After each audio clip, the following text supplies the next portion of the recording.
Hello, everybody. Thanks for tuning in to Gospel Dinners. My name is Jay. Today we're going to read Matthew 22. Now, what's special about Matthew 22 is that it really shows Yeshua, Jesus in his English name, but it really shows Yeshua's, learnness, the spirit that's on him, the spirit of God that's on him, and how intelligent he really is in his responses to the Sadducees and the Pharisees. Now, the Sadducees and the Pharisees were two sects that were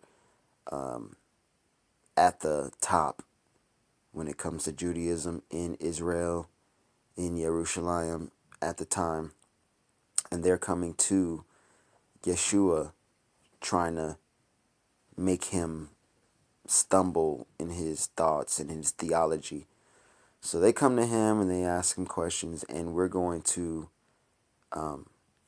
start at verse 15 in Matthew 22.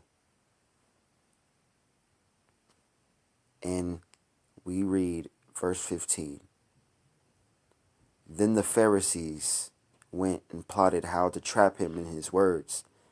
And they sent him their taught ones with the Herodians, saying, Teacher, we know that you are true and teach the way of Elohim in the truth. And it does not concern you about anyone, for you are not partial to any man. Then say to us, what do you think? Is it right to pay taxes to Caesar or not? But knowing their wickedness, Yeshua said, Why do you try me, you hypocrites? Verse 19 we read, Show me the coin of the tax. And they brought him a denarius. And he said to them, Whose likeness and inscription is this? They said to him, Caesar's. And he said to them, Then give to Caesar what is Caesar's, and to Elohim what is Elohim's. Verse 22 we continue, And having heard, they marveled, and left him and went away. On that day, Sadducees, who say there is no resurrection, came to him and asked him. Verse 24, we hear, saying, Teacher, Moshe, that's Moses, said that if anyone should die having no children, his brother shall marry his wife and raise offspring for his brothers, as stated in the Torah, Deuteronomy chapter 25 and verse 5. And we continue. And there were with us 7 brothers, and the first died after he had married, and having no children, left his wife to his brother. In the same way, the second also, and the third unto the 7th. And last of all, the woman died too. At the resurrection, then, whose wife of the 7 shall she be? For all had her. Verse 29 we read, And Yeshua answering said to them, You go astray, not knowing the scriptures, nor the power of Elohim. For in the resurrection they do not marry, nor are they given in marriage, but are as messengers or angels of Elohim in heaven. And concerning the resurrection of the dead, you have not read what was spoken to you by Elohim, saying, I am Elohim of Abraham, and of the Elohim of Yitzhak, and the Elohim of Jacob. Exodus chapter 3 and 6. Elohim is not the Elohim of the dead, but of the living. Verse 33 we continue.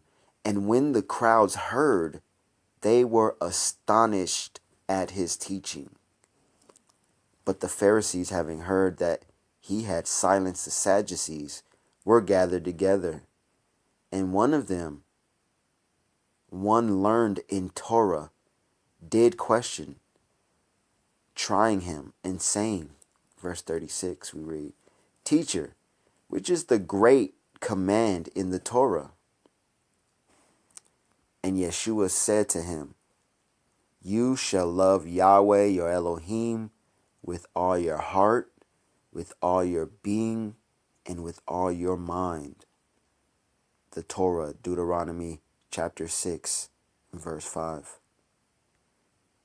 This is the first and great command, and the second is like it. You shall love your neighbor as yourself. Torah, Leviticus chapter 19, verse 18. And we continue, verse 40. On these two commands hang all the Torah and the prophets.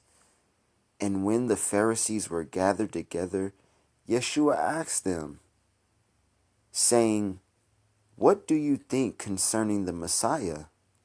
Whose son is he? They said to him, The son of David. He said to them, Then how does David in the Spirit call him master, saying, Yahweh said to my master, Sit at my right hand until I make your enemies a footstool of your feet. Quote Psalms 110, verse 1. And we continue, verse 45. If then David calls him master, how is he his son? And no one was able to answer him a word. And from that day on, no one was bold enough to ask him any more questions. In this chapter, in the ending of this chapter, we really see how masterful our Lord Yeshua is and how learned he is in the scriptures, quoting them constantly, always in the Torah, always in the prophets, always in the Psalms, Proverbs, quoting from the scriptures, so that the people in verse 46 was not able to answer him a word. And from that day on, no one was bold enough to ask him any more questions.